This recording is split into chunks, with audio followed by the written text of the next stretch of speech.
Welcome to our tutorial on building a real-time data pipeline with Apache Kafka. In this video, we'll dive deep into what Kafka is, how it works, and how you can set up a simple data pipeline using Kafka as the backbone. We'll start from scratch, so make sure to follow along carefully. To begin, let's take a closer look at what Apache Kafka is. Kafka is a distributed streaming platform capable of handling trillions of events a day.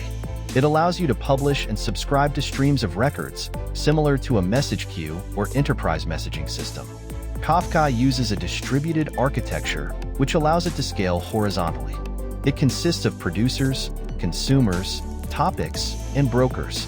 In this tutorial, we will work with all these components and build a simple pipeline that streams data from one service to another. The first thing you need to do is install Apache Kafka and Zookeeper, which is a prerequisite for running Kafka. Go to the official Kafka website and download the latest version. Once you have it, unzip it in a directory of your choice.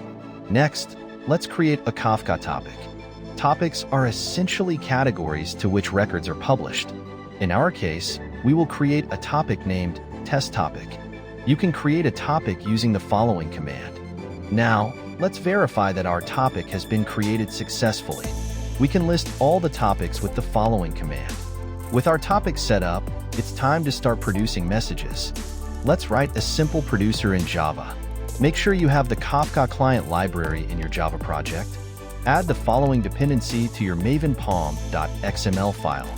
Now, let's create a simple Kafka producer.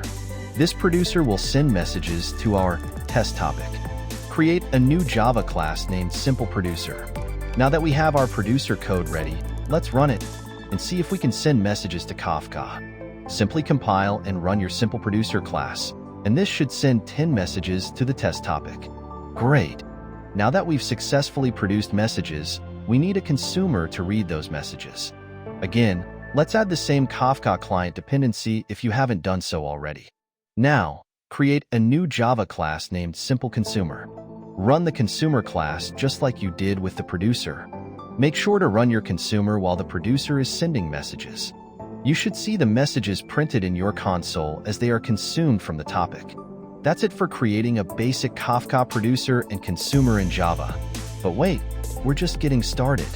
Now, let's learn how to monitor our Kafka cluster. Kafka provides several metrics that you can use to monitor the health and performance of your Kafka brokers and applications. One of the simplest ways to monitor Kafka is through JMX, which exposes metrics over Java management extensions. You will want to enable JMX by adding the following configuration to your Kafka server start command. You can then use tools like JConsole or Visual VM to connect to this port and view various metrics such as messages and /out, consumer lag, and throughput. To ensure our data pipeline is resilient and scalable, we'll implement error handling and batching. Including error handling is critical in production applications. Let's go back to our simple producer and adjust it to handle exceptions. Another enhancement is to use batching when sending messages, which can drastically improve throughput. You can configure properties such as linger.ms to wait for a few milliseconds before sending messages in a batch, which limits the number of requests sent to the server. Now let's talk about scaling our data pipeline. Once you're comfortable with the basic setup, you might want to scale your Kafka producers and consumers. Kafka is designed to handle high throughput of messages.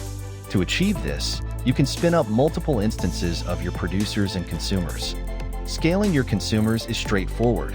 Just run multiple instances of your consumer application, and they will automatically divide the load among themselves based on the number of partitions in the topic. When it comes to scaling your producers, make sure that each one is configured to use a separate key or partition key. This ensures that messages are evenly distributed across all partitions. Now, let's pause to summarize what we've covered so far. We started by installing Kafka and setting up a basic producer and consumer. Then we explored monitoring with JMX and introduced error handling and batching. Next, let's explore how to handle message serialization. By default, Kafka uses a simple string serializer, but there are times when you want to send complex objects. This is where custom serializers come in handy. Let's say we want to send a user object to Kafka. First, create a user class with a few attributes. Next, we need to create a serializer for our user object. Kafka provides an interface that you can implement to create custom serializers. Register the serializer in your producer properties when sending a user object to Kafka. Finally, on the consumer side, you will similarly need to create a deserializer for your user object. Once you've set up the deserializer, you can deserialize the user object in the consumer just as easily. This flexibility in serialization allows you to work with complex objects seamlessly in your data pipelines.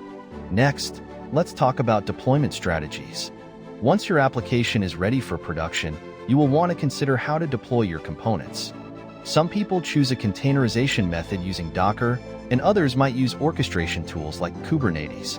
In Docker, you can create a Docker file for your producer and consumer applications, specifying how to build your application and what dependencies it needs. It looks something like this. Once you have your containers set up, you can easily deploy them to any environment that supports Docker, ensuring a consistent deployment experience. Kubernetes takes it a step further by allowing you to deploy, scale, and manage containerized applications. You can set up your Kafka cluster and producers/consumers as Kubernetes deployments. Finally, let's discuss some best practices when working with Kafka. It's crucial to properly configure your topics with the right number of partitions and replication factors, considering the load and fault tolerance you need.